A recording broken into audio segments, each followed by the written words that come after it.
I'm Dan Hoefs. This is my wife, Carmen. We're from Fargo, North Dakota.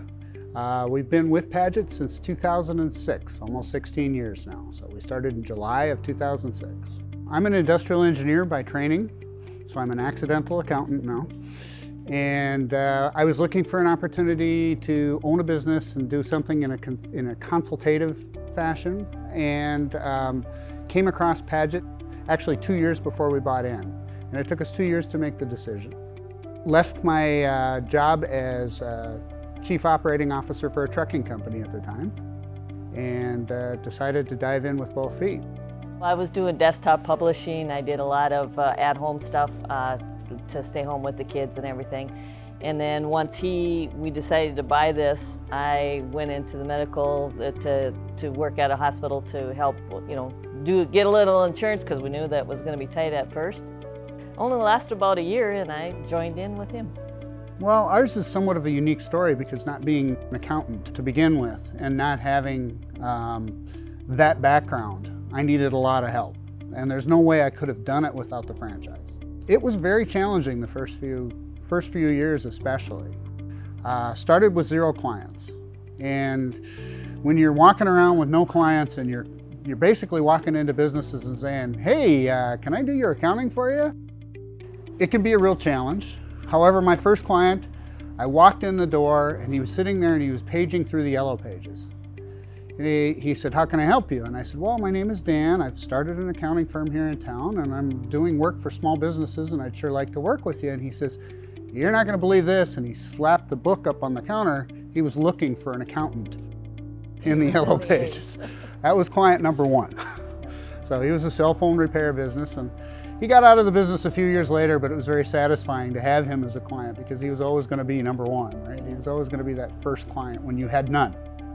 But it was really challenging. It was we went from executive level manufacturing salaries to I think I did $6,000 in revenue the first year as far as tax returns went. So it was pretty scary times.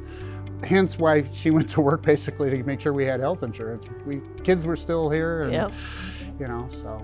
The major stumbling block was the health insurance, because like I said, we had 2 kids in high school and grade school yet, and we had to figure out how to do that. And then the health insurance, he's 1, I'm 2, so there's 2 people on a group policy. That's how we started out. And then I come from a background of a lot of administrative, all that kind of work, office work. So that took off some of the stuff for him, doing all those spreadsheets on who to go cold call next. And yeah, you did manage the cold call list for a while. And even did some of my own cold calling, yeah. There's so much that you don't know when you start, especially if you start from scratch like we did.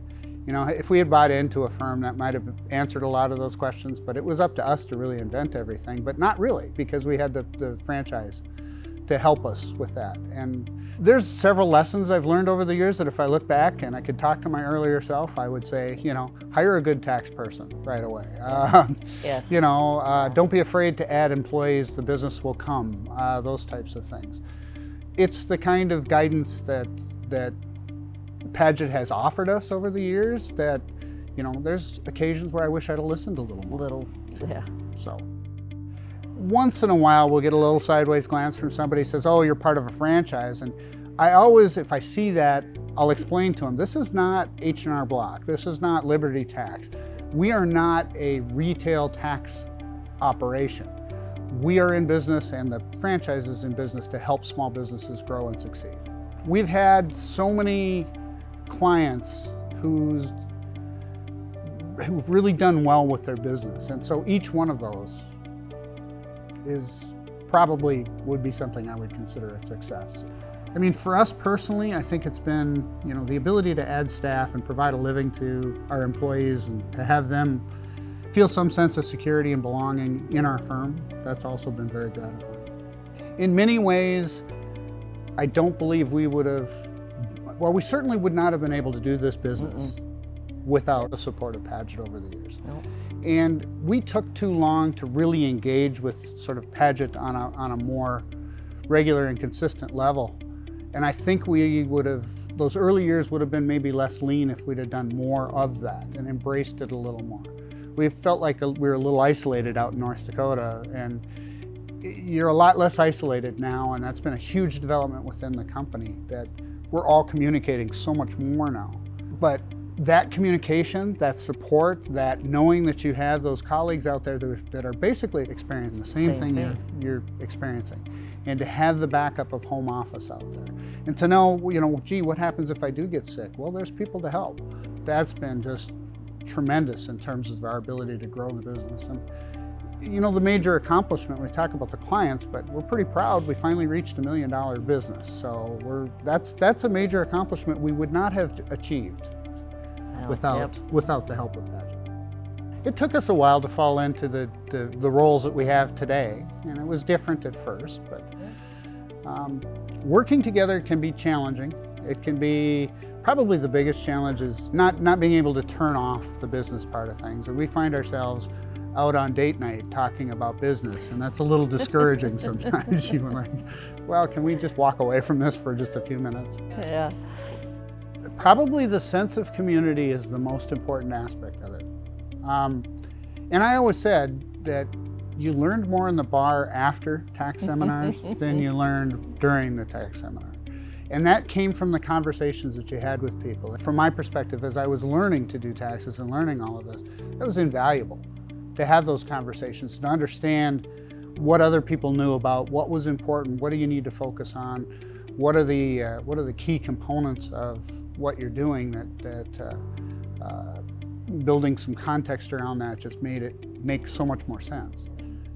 If you're going to do this sort of business, you're going to be way better off aligning yourself with like-minded individuals who have your best interests in mind. And that's what that relationship brings. It's difficult to do on your own. It's difficult to be out there as the lone wolf.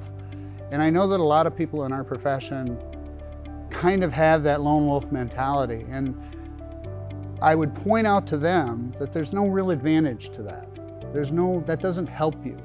If you can be part of something and you can help build it, you'll learn so much doing that it's more than worth it to take advantage of. And yes, there's software pricing and there's all these other things, but be part of something, be part of growing something, and that's what Padgett can offer.